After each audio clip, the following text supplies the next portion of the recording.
किसी ने सवाल पूछा है कि अगर पेरेंट्स टॉक्सिक हों और अगर हम उनसे प्यार भी नहीं करते, नफरत भी नहीं करते, तो उनके साथ कैसे रहा जाए। देखिए, पेरेंट्स पेरेंट्स होते हैं, पेरेंट्स कभी टॉक्सिक नहीं होते। हो सकता है कि उनकी जो बातें हैं, उनके इमोशंस को एक्सप्रेस करने का जो तरीका है वो शायद व्यवहारिक नहीं होता, क्योंकि कई लोग सोचते हैं कि तो बच्चे हैं, जैसे मर्जी इनको कह लो, ये बुरा नहीं मानेंगे क्योंकि हम इनको रोटी देते हैं, हम इनकी ज़रूरतें पूरी करते हैं, इनकी ज़रूरतें पूरी करते हैं, तो ये हमें बर्दाश्त करेंगे। लेकिन वो ये भूल जाते हैं कि जो बच्चे हैं वो बड़े हो गए हैं, उनके साथ उनकी ईगो भी बड़ी हो गई है, अब उनको बुरी लगती हैं बातें। लेकिन अब जो लोग व्यवहारिक नहीं होते या जिनमें समझदारी की कमी होती है, आप उनको कुछ सिखा नहीं सकते, कुछ समझा नहीं सकते। और वैसे भी जब उम्र ज़्यादा हो जाती है, बुढ़ापा आ जाता है, तब तो वैसे ही लोग कुछ ना तो सीखना चाहते हैं ना समझना चाहते हैं। तो बस मैं यही कहूँगा कि किसी को कुछ नहीं बदल सकते, आप खुद को ही बदल सकते हो। खुद ही एडजस्ट करो। किसी से अगर कोई उम्मीद लगाओगे, आप किसी को कुछ समझाओगे कि देखो यार मुझे तुम्हारी ये चीज़ अच्छी नहीं लगती, तुम चेंज करो, तो आपको निराशा ही हाथ लगेगी। आप किसी को नहीं बदल सकते, चाह के भी नहीं बदल सकते। आप सिर्फ लोगों को रास्ता दिखा सकते हो, आप किसी को चला नहीं सकते उस रास्ते के ऊपर। बस आप खुद ही चल सकते हो। मैंने तो ये लाइफ में देखा है कि जो लोग होते हैं, आप जितना मर्जी उनको समझाओ, उनकी समझ में कुछ नहीं आता है। और जिनकी समझ में कुछ आता है तो उन्हें समझाने की ज़रूरत नहीं पड़ती है। वो अपने आप चाहे वीडियोस देखें, चाहे वो आर्टिकल्स पढ़ें, चाहे अखबार पढ़ें, चाहे बुक्स पढ़ें, वो कहीं ना कहीं कैसे न कैसे करके रास्ता ढूंढ लेते हैं अपना। जिसे कुछ सीखना ही नहीं है, समझना ही नहीं है, उसको आप कुछ ना सिखा सकते ना समझ सकते। हर घर में ऐसे लोग हैं जो टॉक्सिक हैं। कोई ना कोई आपको परिवार में एक शख्स टॉक्सिक ज़रूर मिल जाएगा जिससे बात करना बहुत मुश्किल है, जिससे बात करते हो डर लगता है कि कभी अब ये लड़ाई ना कर ले, कहीं अब लड़ाई ना हो जाए। तो क्या करते हो आप उनके साथ? आप चुपचाप रहते हो और काम से काम रखते हो। तो बस यही है, टॉक्सिक लोगों के साथ व्यवहार करने का सबसे बेहतरीन तरीका है काम से काम रखो, जितना हो सके कम से कम बात करो, मजाक बिल्कुल भी मत करो, क्योंकि मजाक में भी ये लड़ाई शुरू कर देते हैं। समझा तो सकते ही नहीं कुछ भी आप। छोटा बच्चा है तो उसको फिर भी थोड़ा सा समझा सकते हैं प्यार से, लेकिन जो बड़े हैं उनको तो इस बात का ही घमंड रहता है कि वो बड़े हैं। अहंकार इसी बात का रहता है कि वो बड़े हैं। क्या सिखाओगे, क्या समझाओगे किसी को?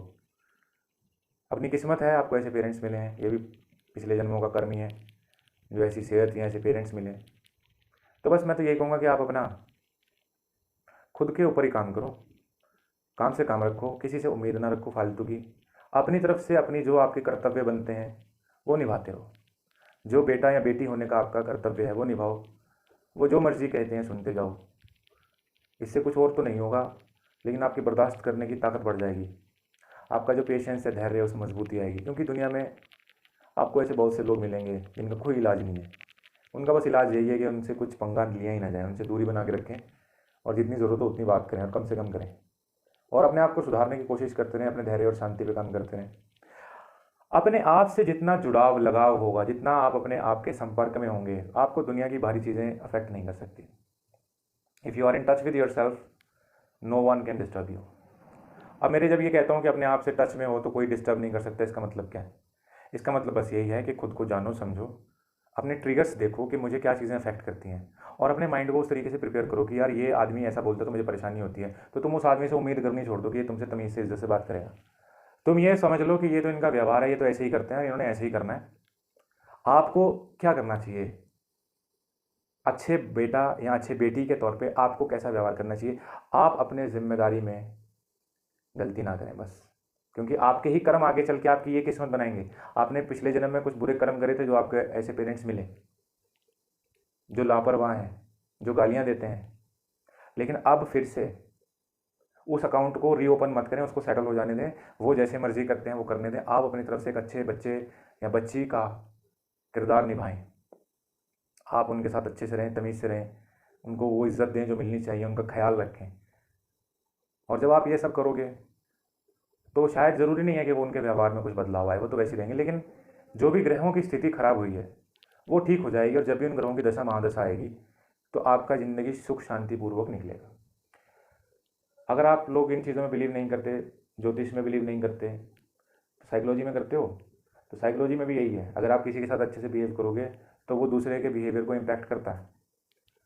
जब आप रिस्पेक्टफुली बात करोगे तो चाहे अगला गुस्से में रहता हो, उसका गुस्सा आपके प्रति कम होगा, वो कम गुस्से में बात करेगा, क्योंकि आप नॉर्मली जैसे बात करते हो उससे ज़्यादा प्यार मिठास से बात करते हो।